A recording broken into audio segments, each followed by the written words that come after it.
Namibia's parliament is lit these days. The new generation of politicians are making quite a name for themselves and causing a bit of a stir. One of the thicker thorns in Parliament's side is Bernardo Swartboy, who was fired by President Gebhardt in December 2016 and consequently started his own party, the Landless People's Movement. They are making sure that their presence in Parliament is felt. Therefore, there must from time to time be a semblance of a few things that that foundation is doing, regardless of our differences with Daniel Utoni Nyoma, the son of Sam Sufficient. Now, sit down. Yeah, please. Order. Normally we don't respond to caricatures. Henry, you are not on the floor. Let allow your colleagues Utoni, talk. sit. You are not on the floor. Intelligent people are talking. Idiots must sit down. And run to your lawyer. Run to your lawyer. You go and report like a little child. Oh, yes, sis. You have even been demoted now.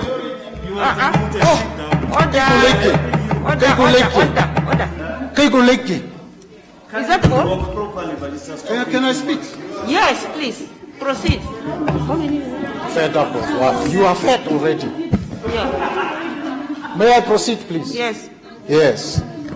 Now, despite our differences with Utoni Nyoma,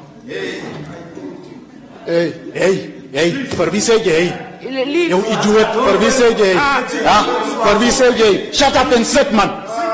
Shut up and sit.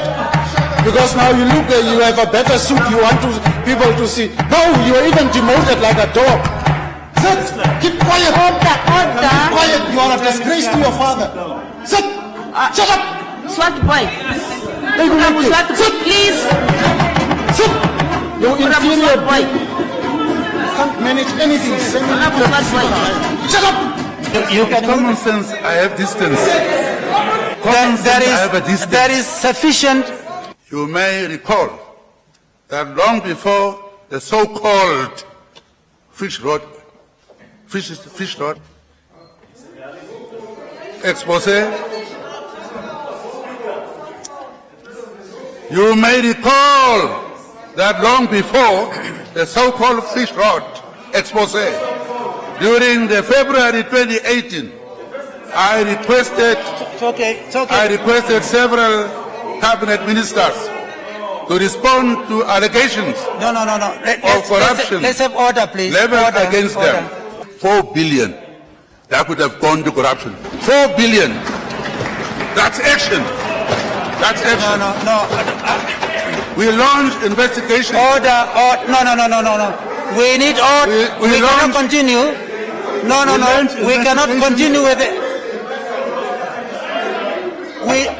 Why don't you wait and ask questions? There is a question time. We need order. Please sit down, please. Sit down. Please, sit down, please. Sit down, please. We launched. Why don't you listen, please? Please. What is that? No, we need order.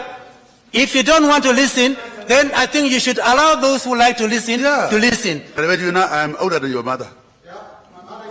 Now I'm older. Yeah. This will translate into a savings. So you must hold me properly. Please, address me properly. Order. Address me properly. Please. Oh, okay, order. Please. Okay, order, calling please. me names here? Yeah. Thank you. No. That's getting. Thank you. We need order, please. No. Please, let's get order, please. Please. Hold, that please. That is the problem. Presidential spokesperson Alfredo Hengari requested an interview with our news crew, and we asked him what he makes of the new blood in Parliament. The parliamentary chambers must be a site for robust, intelligent debates. But the element of civility is key, because a republic, by its very nature, is about civility. It's about respect. And in this country, Namibians elect a president directly. Meaning, when the president is speaking, when he's everywhere, he is the expression of our will as Namibians. Whether you elected him or not, but the moment he becomes president, it is assumed and accepted that the president is the legitimate expression of the Namibian people. Now, in Parliament, when he speaks, he's speaking to Namibians, all Namibians, because the SONA is a constitutional requirement. So he's speaking to the nation. He's not only speaking to members of Parliament members of Parliament in that chamber. He's speaking to Namibians. So we ought to be respected as Namibians by those who act in a certain way. They are basically saying we don't respect you enough. That's why we are dealing with the president in this manner, because we don't respect you enough. Because the president, as I've mentioned, is elected by us. Is an expression of our sovereign will as Namibians. Now, people in those chambers are called honorables. There's a reason for that, because they must demonstrate a very high level of civility. They must express the best of us in terms of intelligence, in terms of conduct. Unfortunately, some of these things were lacking. And I hope that was the first and the last. And all of us as citizens should also hope that it was the first and last for the person who's been elected by us to represent us, to speak for us, for that person to be disrespected in that manner. So all of us, you as citizens, we have the reason. We have reasons to say no to this type of conduct, yes to intelligent debates, yes to intelligent questioning, but no to rude behavior, because that's not who we are as Namibians. That's not who we should be. That's not the example honorables should show to ordinary citizens.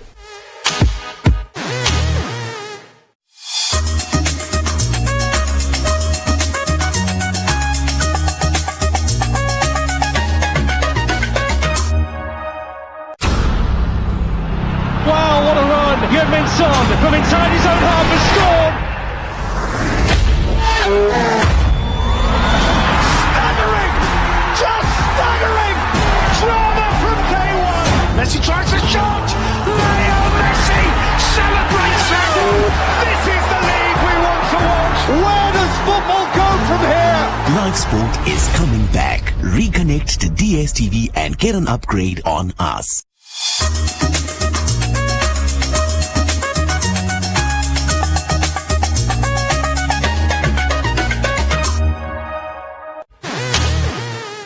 Our leaders seem to have great difficulty swallowing some very basic truths, including the fact that they have, through systemic corruption, failed the people of this beloved country. Whilst many have described the energy powering the youth in Parliament as disrespectful, we need to always remind our leaders of just who is serving who. LPM leader Bernardo Swartboy spoke to our news crew about the fire that they are bringing to Parliament just after the State of the Nation address. Who has taken an oath to respect SWAPO Party? I have not taken an oath to respect SWAPO Party and its officials in Parliament. Never. There's nothing in the oath that I hereby pledge to respect SWAPO Party and its ministers. There's nothing. Nothing. Yes, of course, in terms of human interaction, you want basic decency. And indeed, that basic decency we have exercised. We have been commending the Prime Minister. We have even given the President commentary on the last part of his State of the Nation. We have even, in the State of the Nation, taken the podium to say that we don't hate the President. We pray for the President. Where was Chris Jacobi? But you can see the class alliance, the Trasco alliance with the ruling elite is at work. And we have said it in our statement. The elite and the class alliance with capital is one society. The other society is the working class, the urban disenfranchised, the disempowered, the excluded structurally from the economy. Those two societies exist. So they push this thing of disrespect, but we also know that Informante has been anti-LPM. There was a funeral recently in Hendy's Bay that was attended by 3-4 governors of SWAPO, CROs of SWAPO, CEOs of SWAPO, but Informante takes a picture of leader Ivan Scraver, puts him in the newspaper and says he didn't observe social distancing, it was his funeral, he has broken the laws and the regulations, and tried to portray this as an LPM event. But it's a funeral for SWAPO councillor also. Respect from whom? Who defines respect? Who defines it? Is it the elite that must define what respect looks like? They have stolen from the people. Is that not disrespect? They have mismanaged state resources. That not disrespect? We are still speaking with words. We are speaking with words. So Namibians who are concerned about this matter of disrespect, don't worry about it. In executing our job, we respect you, the people of this country, that have voted for us, that have stood up for us when it was cold, it was unfashionable, when you were hungry. You stood with us. And when we go into Parliament, we cannot become friendly boys and girls with those that have caused your lives, your children's lives, to be worse than before. When we have to be angry with people, it is for you. When we have to shout at somebody, it is on your behalf, for a better life for you. When we have a particular attitude that seems to suggest that we are constantly unhappy with certain things that the government is doing, it is because of our unrelenting solidarity and our undescribable love for you, for your child's future, for your grandchild's future. So forgive us when in this process of fighting for you in the best way we know how, when we also make you worry a little bit about what our strategy is.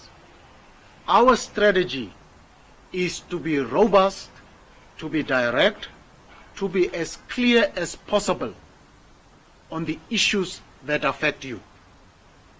It is not to disrespect you that has voted for us. Those of you that voted for us, please stay with us. Continue voting for us. Don't go. This is your home. Stay put.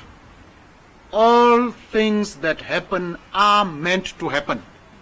And at the end of the day, you will recognize that our strategies in Parliament are strategies that will bear fruit for you, and if not for you, for your children, and if not for your children, for your grandchildren. Hang in there. Stay strong. Don't be discouraged. Don't be demobilized. Stay together. We have not abandoned you.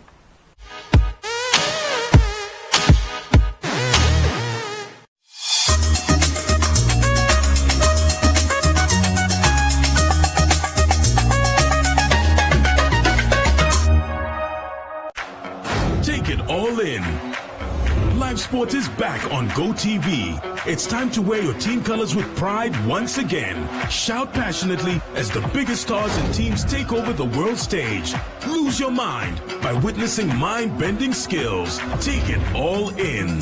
Stay connected or reconnect to GoTV. Watch the best of La Liga live on Supersport only on GoTV. GoTV. Live it, love it.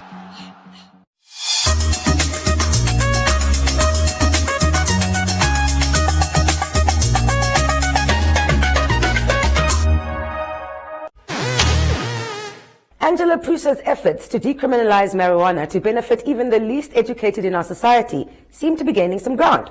I asked her to give us an update on her campaign. I have managed to do a presentation for the government, for various ministers within the government, to basically present to them and discuss what the benefits of a cannabis industry would be for our country, especially because we've seen how this pandemic has impacted our economy and impacted industries. And then I've also basically handed in a proposal for law reform to look at the laws regarding cannabis, because those laws are unconstitutional, they're irrational, they infringe on our human rights, and they are outdated apartheid laws that are not based on evidence or science for that matter. So I think basically this corona pandemic has shown us that we need an industry that is not dependent upon imports and that is not dependent upon foreign tourism to sustain, to sustain jobs or to sustain industry. And so I feel that a hemp industry could prove really vital in benefiting our economy, to create jobs, to create empowerment for people, and to create, an industry, like a multi-sector industry, because it's not just cannabis we're talking about, it's hemp as well. And I do feel that the hemp industry, there should not really be this much debate around it, because if you go currently to any shop in Swakop or in Windhoek, you will find hemp products. You will find CBD oils on the shelves, you will find hemp powders, you will find clothing made from hemp. And so we see that these products are already in Namibia and they are being sold. So instead of importing these products, we could start our own industry, which will help revive our economy. So I'm really urging people to start getting behind this idea, to start doing their research, to start having their voices heard, to start looking at what the possibilities are of reviving industries like Ramatex, like a textile industry here in Namibia. I asked Angela Prusa of the Cannabis and Hemp Association of Namibia to share her views on why she thinks that police brutality around cannabis is like a thing. It's a lack of education and an unwillingness to actually look at the evidence that exists. I really do think that the resources that are being given to law enforcement are being used incorrectly. Like cannabis cultivators and users are still being targeted at an alarming rate. Last week, there's been like an older couple in their 60s that were arrested for cultivating, and their son, and that's the thing, when these things happen, you're ultimately destroying communities, because you're taking breadwinners out of families and you're criminalizing people. And then these people, once you have a criminal record, it's really difficult to get a job, it's really difficult to get a mortgage at the bank, it's really difficult to start your life. And this is essentially non-violent offenders. This is people in the privacy of their own home, cultivating a few plants, helping themselves ease their symptoms, especially when we're talking about older people, or recreationally enjoying, their joint like someone would enjoy their glass of wine after work. And so I don't understand the reluctancy of law enforcement to engage in the subject, because the evidence of the harms of cannabis in comparison to the benefit of cannabis, is widely being researched. And in this graph, as you can see, when we look at alcohol and tobacco, there was a study done in 2016 published in The Lancet. It's an evidence-based research that was done over numerous years looking at substances and their harms. And cannabis, the harms of cannabis are less than the harms of alcohol and tobacco. And these are substances that we regulate. And so I think, when we compare alcohol and cigarettes to cannabis, cannabis has so much potential for therapeutic use, for industrial use, in comparison to tobacco and alcohol that have absolutely no therapeutic use or industrial use. So I really do hope that we can, in terms of like the government and in terms of our law enforcement and our policymakers, that we have to leave our own personal opinions and the stigma and the bias at the door and really look at the evidence and the research that has been done in regards to cannabis. And there is a lot of of that research available. There's like, it's not finding a needle in a haystack. There's plenty of that available. A teacher at a Christian school in Walfish Bay recently, lost focus and started spewing all kinds of hate speech and racism on a social media platform, just flabbergasting the nation following a recent report of a Zimbabwean national allegedly having been murdered for stealing glue. Girlfriend took to social media and expressed herself. First of all, I would like to apologize for the comments made on social media. I ask that you forgive me. I acted out of anger and responded to comments made to me, racist comments for that matter, white bitch, Boer woman. Unfortunately, those comments were deleted, yet I'm the only one being victimized. My comments were not meant to be racist, but I know that what I said is hate speech. My family, friends and school were not involved. I take full responsibility for my actions, and I am very sorry. Needless to say, Darling has since been fired from the school and been criminally charged, Shem. Some members of the legal fraternity delved deep into their pockets and their hearts to ensure that some Namibian families who were really suffering under the wrath of the COVID-19 regulations and this merciless winter had a little extra warmth by donating 20 blankets. This week on It's a Wrap Gives Back.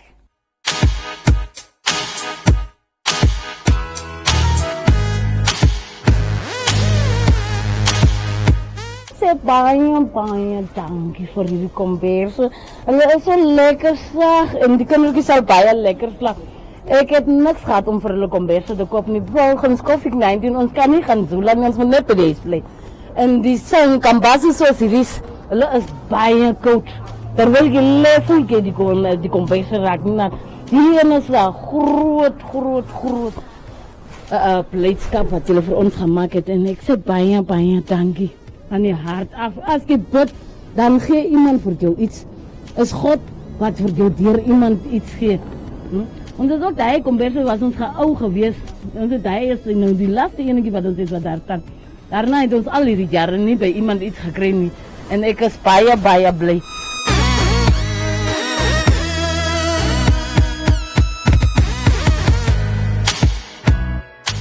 Ate fot papa ndulu nene shasha tu kupunu joshili. Gashpe fenga ha mekutango shi atulongo atustala kelege ne mimi nayi alongo akupweke mokutoli ni mayonga. Kato atole ko makende tatwala ko scrape yachi.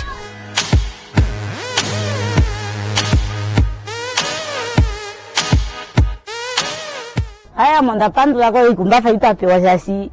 Mumbo takala ike tunolwe ponga sonkulu po watu ike makumba ike tashi. Tano no posiningo panyaku kwasili makumona ikumba fai. Sai simeka ipa meme simeka ipa kana kangeke. Tuji tena wasi makumona makwafa. Sai mumbo tulima vai tatu. Ami ilongo unona rangi halongo. Atu hupunu juicy. And with that, it's a wrap. Thank you for watching and stay woke with It's a Wrap by following us on our social media pages.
in heaven, I just want to say thank you for everything you have done for me. You took me from nothing to something. I'll sing for you and let your name be glorified.